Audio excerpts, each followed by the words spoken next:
We're going with TUS Collective. Okay? Let's go ahead and put your hands together. Let's welcome them to the stage so they can get the vibe going. Yeah? Louder than that, man. Come on. Come on. Yeah. We're going to rock the house a little bit earlier today, okay? All right, here we go. Your moderator.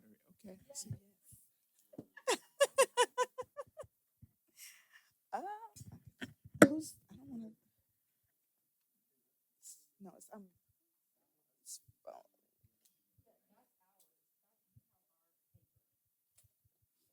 Here, this your phone. Don't want to keep that.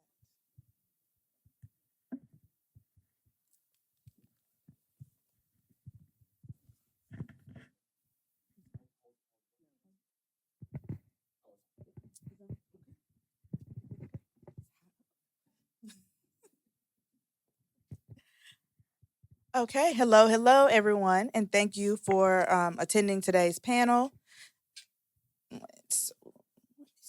Okay, so we are here to talk about tech. So we're on tech enabled, tech ready, tech how, and tech why. I'm going to start by introducing our lovely panelists that I've had the pleasure of talking with this week. And I know we did names, but if I mess it up, stop me, because I feel very strongly about that. So first, I have Branisha Parker. She is a U.S. Army veteran and the founder of All For You Tax Services, a year-round full-service veteran-owned tax and accounting firm. Branisha obtained her master's degree in accounting and has been in business for 4.5 years. Since starting her business full-time after Army retirement, she has serviced over 1,000 clients statewide. Known for her professionalism, integrity, and dedication to helping others, Branisha provides trusted tax and accounting solutions for individuals, military families, veterans, and business owners. Branisha combines her military discipline with a passion for empowering clients through education, accuracy, and ongoing financial support. Love it. So feel very blessed to have her here because I do accounting, but not the tax part. Yeah, let's talk. And we also have Rosella Ade White, and she is a social impact entrepreneur, executive leadership coach, and CEO of the Waymaker Agency, a consulting collaborative that helps mission-driven organizations and founders align soul, strategy, and structure to lead with clarity and courage. Known as the Love Big Coach, Rosella brings over 2 decades of experience in leadership, organizational development, and change management across faith-based, nonprofit, and social innovation sectors. A Goldman Sachs 1 Million Black Women in Business alum and co-founder of Racial Healing and Wellness Coaching, she guides leaders and teams through transformation by integrating technology, storytelling, and soulful strategy. Her work sits at the intersection of love, leadership, and liberation, helping founders and organizations not just adapt to change, but design for it. Yes, love it. Powerhouse up front. Okay, so we're going to start out by talking about being tech enabled and what does that mean to you? So, and how does it show up in each of your businesses? So for me, being a, tax professional and knowing that I wanted to service, not just Texas, but, several states, across the US, tech for me has enabled me to, to reach, not just Houston, but my clients is as far as being in Alaska. So, starting my mobile app has helped me to do that.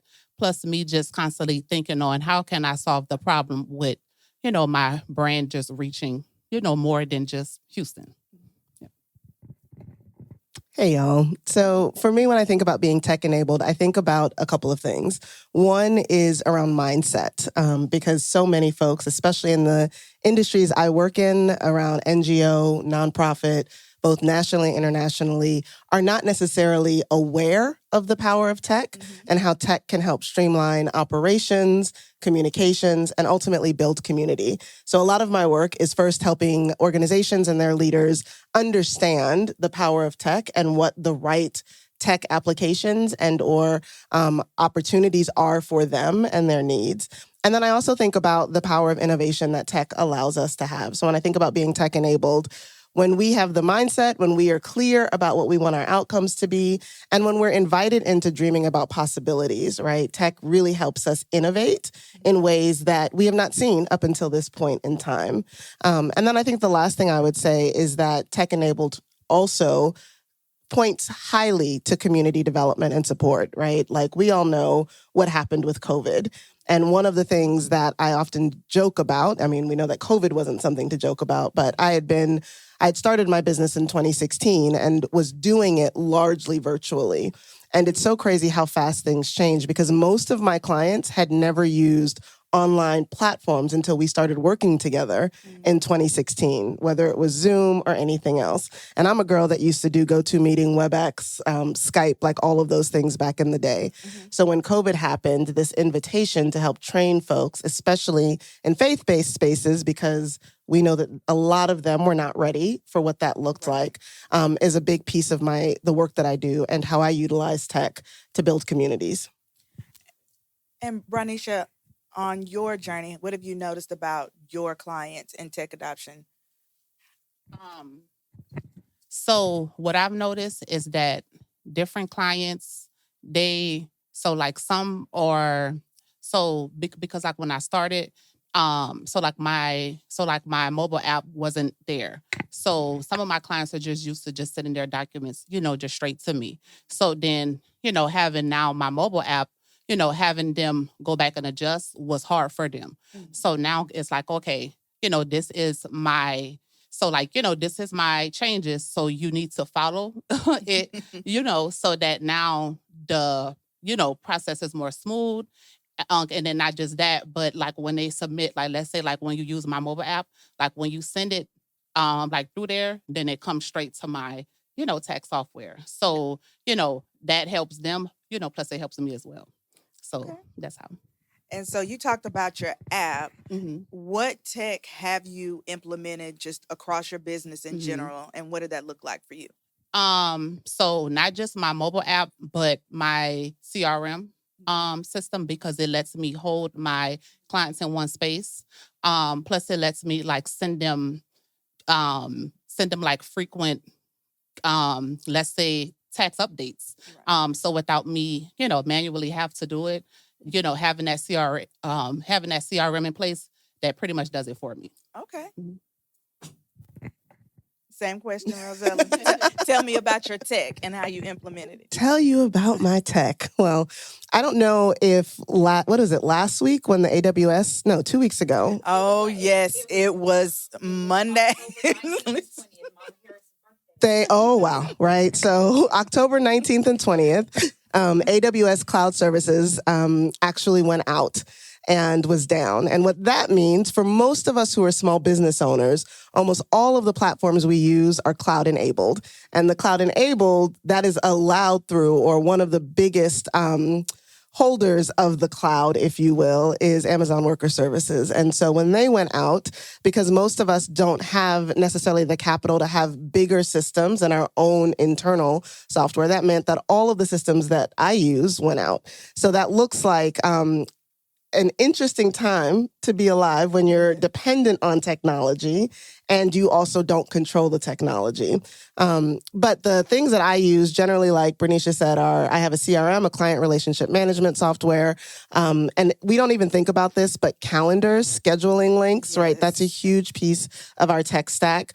We use Slack for our internal team conversations. I have used Circle and Mighty Networks for our community building. And then everything else I use, whether it's accounting software, whether it's communication and emailing, whether it's client-facing stuff, is all in the cloud and software enabled. And so it has allowed me to be more efficient and also to streamline my operations in a way that doesn't have me continuing to touch things, especially when I'm working with a team and everyone needs to have a point of entry to the information. Okay. And so whenever you talk about your tech stack and the tech that you have now, how did that process work for you on selecting software? Because I would imagine, especially helping clients with it, right? Especially helping clients with tech, how do you walk them through that process? Like, how are we getting you to, okay, we're here, we have your tech stack? Well, I mean, use the portal. No, so I think for me, right, trial and error. Those of us who were born between 1978 and 1982 are this weird generation, either called Zennials or Xennials. And I think that one of our gifts is that we're bridge builders and we're able to connect the dots because we were here before technology was readily accessible. And then we had to help teach the people in our lives how to use it. So I feel like that's a gift that I bring. And also I live in an intergenerational household from 10 all the way up to 70. So we've got Gen Alpha all the way up to boomers. And I am tech support in our house, which, is a blessing and a curse at times. But getting clients to use the tech and me figuring out what the best tech is really was about trial and error. When I first started, I probably was using way too many different things and wasn't clear about how they integrated, but knew that I needed these solutions. And that would have been around 2016. As I moved forward, I started to think, okay, what are the priorities of what I need to have happen, right? I need to have a place and space where I can communicate with my clients, where I can have all of their information in one place, their notes, their contracts, the money, all of that. I need to have a place and space where I can connect with my team, right? I need to have a place and space where I can build community. So, and then project management, right? All of those things. And so for me, the trial and error is one, but I think we often start with the platforms versus what we need them for, right? So people will start using something and it's like, well, what is it that you're trying to get to? And then go to what is the best platform to help you do that, right? So if you really want to build a community that has conversation and connection, I often say Substack may not be the best place to build community. I'm a writer as well, and I was an early adopter of Substack. But if you want community where people are connecting and having conversations and there's a feed and you don't want to use any of the big platforms like Facebook or things like that, then let's look at these other alternatives, right? So part of it is getting really clear on what outcomes people want and then thinking about what the solutions are. And then the last thing I'll add, for me, it's also about aesthetics. So depending on how your brain works, I'm neurospicy, right? There's certain apps or certain platforms that are better for me and how I work, right? And so that's another piece of it. Not only knowing what the outcomes are you want, but also knowing and understanding how your brain works to use the thing that works best for you.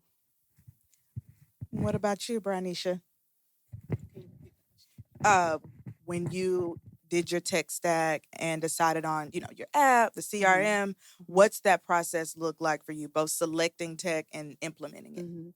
So for me, just so really not knowing like how my clients was going, to like, pretty much adjust was kind of hard for me, because I had to pretty much learn it myself because I got used to just doing like what I knew. So, like when it came down to me just wanting to scale, that's when I pretty much, was hard on like, okay, this is what we're going to do, because it's not, just helping me, but it's helping y'all too. So, just going through the difficult, sometimes like my mobile app like went out. So like when, let's say clients was trying to send something to me, they couldn't like really reach me. So, just trying to just go through that. So now like, moving forward, now, so that now, things are better. Can you excuse me, y'all, because I stutter, just a little bit. So just bear with me because I'm so nervous. But yeah. You are fine. Yeah. Yeah, you are fine. So, in your tech enablement, what does community support look like for that? Like, how does it play into your tech, especially Rosella, as you were talking about, you have a whole team that you need to make sure you can communicate with, Brownisha, for you, heavily on your clients. Like you said, if you're doing somebody's taxes and they cannot get in touch with you, so how do you build that community and how does tech play into that? So, because most of my clients, they, like we're pretty much used to how I do business. So like when I do, like sometimes have a hiccup, they're more understanding, like versus like judging me. So just building that. So just building, that rapport with my clients do help, like when certain things, may happen.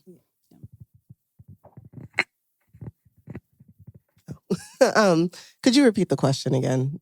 How community plays a part in your tech, basically. So tech supporting community, community supporting tech. Okay, we'll try this one. Well, I think the first piece I always start with is education. I think we often assume that people know both how to use things, the purpose and function of them, and the why, right?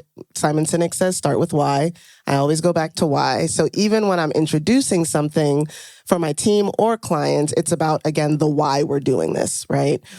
I hate project management, and I don't know if I should say that out loud, but I really do, because I don't follow lines. So it's hard for me. Now, there are people on my team that are excellent at it. And I recognized early on that if we're managing things together, right, things can't live in my head or in my notebook. So we've got to figure out a way to get things outside of my head and into places where other people can see it. And a lot of my team members were not necessarily using the tech that I had been familiar with. So the first thing was to say, well, we have to have some type of education and onboarding process to this, right? To share, again, what it does, why it's important, and how we will use it. And then with everything I do, we have that season of, generally, I think in terms of quarters, right? We've got about 90 days to see how this works, to see if it's helpful. If we're always hitting up against walls, it might not be the best tool. And if the people that I am trusting to do the work don't like that tool, even if I love it, then I've got to come back and say, what are some other things that we can do differently? With my clients, it's interesting because we're going through this process of really transitioning from how people communicate, which is really difficult to do, right? So you don't just email me. I need you to come into the portal and share and or connect and or leave things there, because again, it's not just me that is needing the information. And that's, I think, an interesting piece to be in, or space to be in, as I'm scaling, because I'm not the only service provider anymore. It's not just about me getting stuff in my inbox. So really educating people, explaining the why, creating space for onboarding and questions, but also being adaptable. So if this isn't working, then let's find something that does. And how do you avoid like tech burnout? If you do have to, if you're transitioning tools and things like that, you're working with other people. So it's not just, this didn't work for me and now I'm changing it. This didn't work for maybe 50, 60%. And now everybody has to change. How do you manage I call it the slight resistance to tech enablement? And I would say resistance to change, regardless of it's tech or not, right, is something that we all deal with. And this is one of the things that I do in my work as an organization development coach and consultant, is helping people understand the why or the what's under their resistance to change. 9 times out of 10, when it comes to tech, at least with the folks that I work with, it's a fear about it and a misunderstanding of how it could be used in a way to benefit them and to help, right? So people are always talking about, there's so many things to do and I don't know how to organize it and da-da-da-da. And it's like, okay, there's probably a tool to help you do that. So what might be the resistance and how do we fix that? As it relates to tech burnout, that's interesting because we're not moving backwards as it relates to less tech. We're moving forward. But the way that I counteract that, especially with the communities I create and the team that I have, is that we're always going to have in-person, in the flesh, opportunities to connect and engage. Because again, relationships transfer. So if I have a relationship with you in the flesh and we know each other, and then I'm asking you to do something or use something here, there's a higher probability that you will engage it because we have a relationship. And that's the core of everything, whether it's tech or other types of change. Okay. Branisha, you got any specific client stories you want to share about tech adoption challenges? Have you had to fire clients? Yes. Yes. So my clients, that's about 40-ish plus, they're not used to tech. They don't want to hear it. They just stuck with what they're used to doing. So, no matter how much I, tried to stress to them, like how like simple, this can be for them, they would not hear it. So, just having to set that boundary. So sometimes that was hard for me, but just knowing that, putting these things in place was needed. Some of those clients I did have to just say sorry, but yeah, because then they started making my life harder. So yeah, definitely had to fire some clients. Would you say that that's the most challenging part of tech adoption is the people part, or what else have you had to overcome when tech enabling your business? So the people part and like the, glitches. Okay. Because I'm not a tech person. So it's like, okay, who do I go to when I'm having problems? So then I have to bring on a tech person, to help with those things. So, so now that I went through those challenges, now we can handle them better, versus like when we just started off. And you say you had to bring on a tech person. Mm-hmm. Is that like somebody that you had to Like implement stuff, or you have like your firm has tech support now? Yeah. So my firm has tech support now. So, so whether that's the, CRM, the mobile app, whatever, that's going on, that's interfering like with the, tax clients communicating with us, they pretty much handle it. And that's like a outsourced IT service? Yes. Okay. Yep. I want to be like you. And what Rosella, have you found the people part to be the largest challenge with implementing tech? I feel what like else have you had to overcome? the people part is always a challenge. And I love people, but just have to be really patient. So it's interesting. I am a techie. I've always been very much interested in things. And I think what I didn't recognize when I first started my business almost 10 years ago now was that I would be all of those things behind the scenes. I mean, we're now looking at bringing someone in around security stuff specifically, right? Like, how are we making sure that there is a level of security that I value and want my clients to feel comfortable with?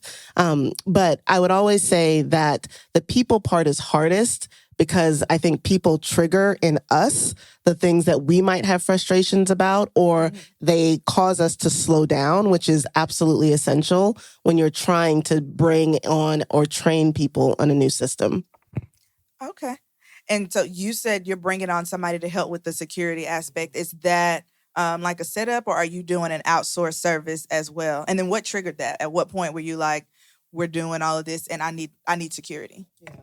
I would say what triggered it is because of the type of work that I do. I specifically support nonprofits and NGOs, some for-profits that are mission-based, but the organizations that I work with are those who are on the front lines of issues of injustice in our country. So whether it's those who are fighting for abortion and reproductive rights, or those who are doing work as it relates to housing and immigration, I just work with a client base that's now even more under attack. And I don't know, it's not paranoia. I mean, because we already know what can happen. So for me, on the one hand, it's like, how do I make sure if they're interacting with me, the systems that we're using are safe and secure?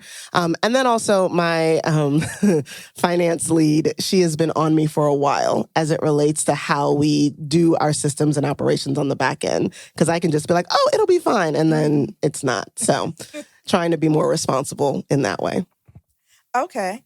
So what advice would you give to other business owners as it relates to tech adoption, adaptability, and really resilience? Because like you said, it's not going away.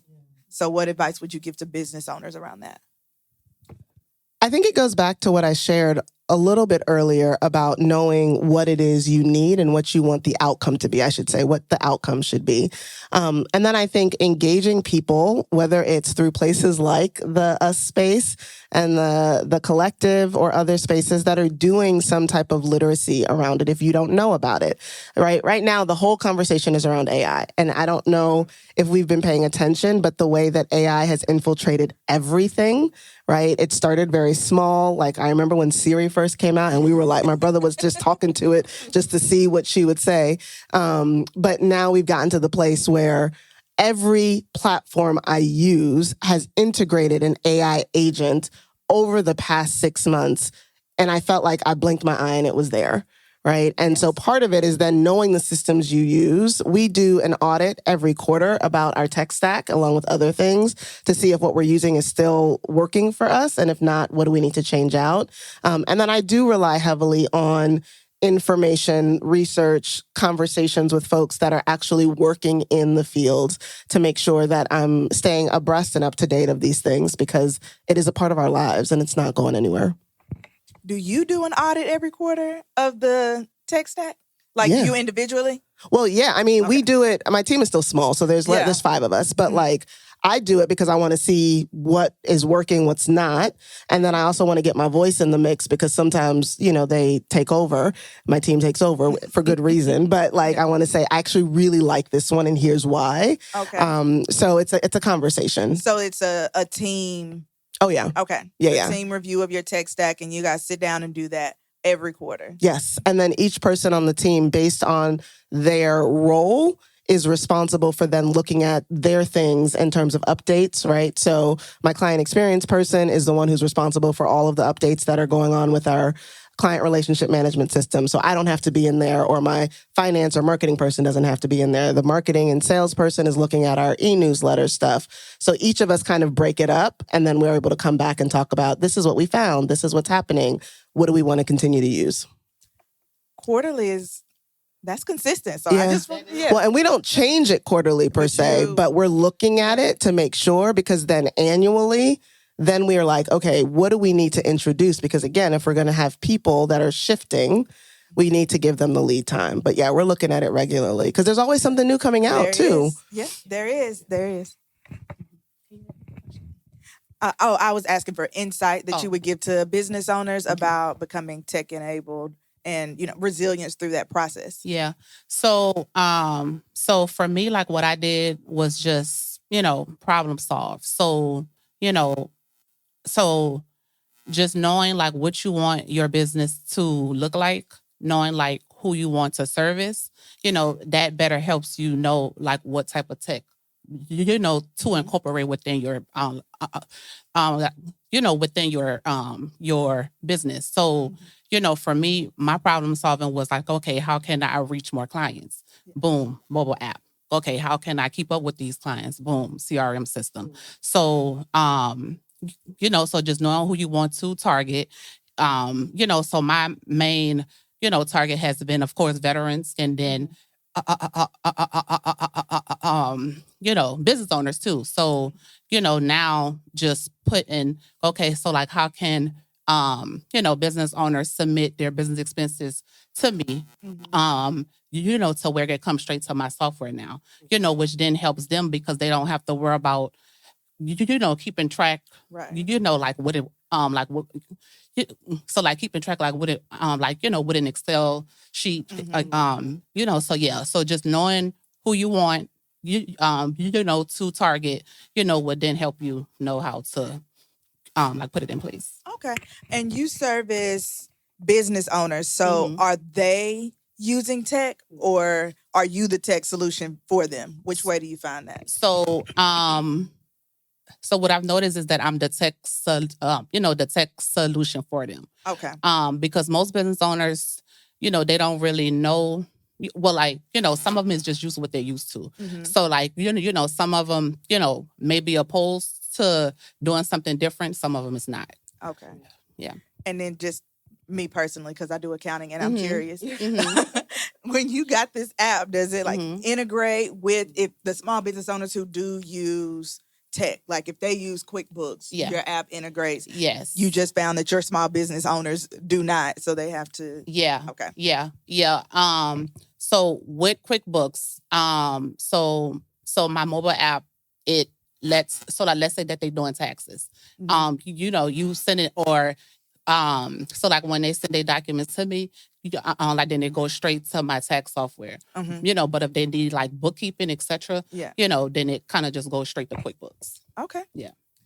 Okay. So what's been your favorite? I won't say favorite. What was the tech tool that you feel like gave you the leverage? Like once it was implemented, you said, "Oh, I should have done this so long ago." What was that one? I have two easily. First was a calendar.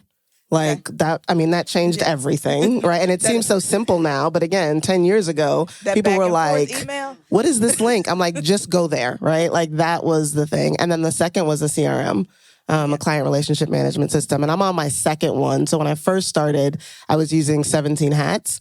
And then again, I talked about aesthetics. I wanted something that was a different aesthetic. And so I moved over to HoneyBook. And I would say the other thing that for me, so those are the two, but then the other thing I would say is that I'm always looking at tech and who developed it as well. Right. So I don't want to use something just because it's the most prevalent. I want to use something by and large. I can't do this with everything because QuickBooks runs everything. But like when it comes to some of my other things, I want to know who the founders are. I want to know where their money comes from in terms of their VC. I want to know if they look like me or not. Like those things are important to me. So I chose Calendly for that reason after having Acuity, or I chose HoneyBook for the way that they were speaking up against certain injustices. Or so every app, I'm looking at that as well. And you're looking to the VC level, not even just the people that are running. Oh, yeah. Okay. Yeah. That's important to me. Because I don't want my money going to support things that literally, if I'm working for this over here, right, and I'm working with folks in the Valley or on the border in El Paso, and then I'm funding something that actually is not in their service. Now, I can't do that with everything, but as much as I can, I try to. Okay. So I want to make sure that we take a moment to open up for Q&A. So does anybody have questions for either or both of our panelists? Go ahead. Come on. So thank you for the panel. I'm really excited that you're here because you know how we met in networking. So how do you, as a small business owner, integrate this idea of networking? And you know how it's changed from being very tech forward for so many years. Like people still have weird backflash and PTSD around COVID and what that looks like. And now we're networking in person. And I know you said one thing is like Calendly because you can do that in real time. But how are you using tech in your in-person networking as a small business owner to like advance you? Oh, well, I mean, I went from business cards and postcards to using, now I'm going to forget the name of the one that I use, but one of the digital cards, right? And so that way that I'm able to capture information immediately. And then on the back end, when it comes in, it's connected to the date of the event. So then my team who handles that piece of it knows these people were connected with this event and this is the type of follow-up we want to give them. And then I think the other thing that happens when I'm speaking at events is when someone does join, right, our mailing list or anything like that, immediately they are entered into a sequence of emails so that they're getting that information, right? And I'm not having to do that. I was using ManyChats for a while, but they had so many glitches that I haven't used it recently. So the thing that you can integrate into Facebook and Instagram where people will automatically respond and it goes back and forth, like it's good when it works, but when it doesn't, it takes too much time. So those are some of the ways that I'm doing it in real time. How are you networking and using tech, Brittany? Pretty much similar. So like when I do go out, so like my business cards is always handy. But if I don't have it, then I do have Blink. Like so, so like when a client do scan it, then they have my website. They, like would pretty much have it, have a list of what they need to like get in contact with me. So like when it leads them to my website, then they'll see more of what I have to give. Okay. You had a question too. Yes. Always. Across the board, yes. Always taking new Yes. clients. Yes, always. Okay. I think we might have time for one more question if we have one. Okay. But on networking, after you make that initial, great first impression, you talked about sending an email sequence. Do you ever reach out for like a one-on-one call, or and if so, what does that first conversation look like after you had that great first impression? Yeah. So for me, like, if not that same day, then that next day, just reach out, just to kind of follow up, just to see what do you need. So then, like, once I know what you need, now we can set up a plan, to help you with that. Yep. Yeah. So just following up. Yeah. Yeah. Yep. And because my sequence includes stories and other things that I'm sharing, generally there's something like I'm always asking people to respond, right? Did this resonate with you? Or share something from your life that connects to that. And that's an entry point. So people can always find the link to schedule with me. In this season of my life, though, I generally only get on the phone by the time the person is basically ready to buy. So my client experience person maybe does that first part of it, because otherwise I'll be on the phone all the time. But that is a way that we also do that as well. Okay. And then you had a question? Yeah, where do you find your resources? Like, do you search? Are you listen to podcasts? Are you joining some groups? Like, where do you find the resources to help, like, where your business, the technologies, the supports that you grow your business? All of the above, right? I am a voracious taker-inner of information. So podcast, TED Talks, books, articles based on the industries I'm a part of, the journals, those communities and spaces. One of the things I say that sets me apart from other folks when I'm working with organizations is this crazy ability to be a resource gatherer. And so I'm constantly listening, learning, and then asking people in my circles. But I'm a part of a couple of professional groups. Same way I audit my tech stack every quarter, I audit the groups that I'm a part of every year and say, okay, am I able to show up fully?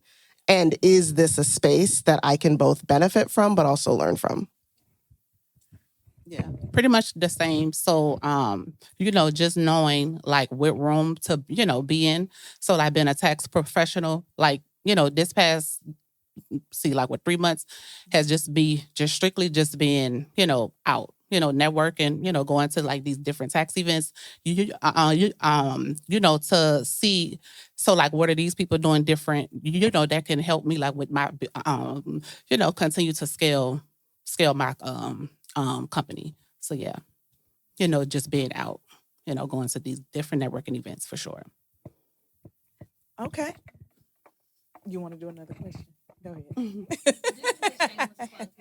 This is a panel about TUS Collective, and one, I put y'all all in the same panel because I wanted you to meet her. I wanted her to meet y'all, but also because you're one of our longer members, and you're one of our newer members. And one of the things that has been very prevalent throughout TUS House this whole week has been, one, we're doing tech here in Houston well already. And there's a lot of tech enabled and tech businesses here in Houston that are innovating and doing the thing. And then two, community.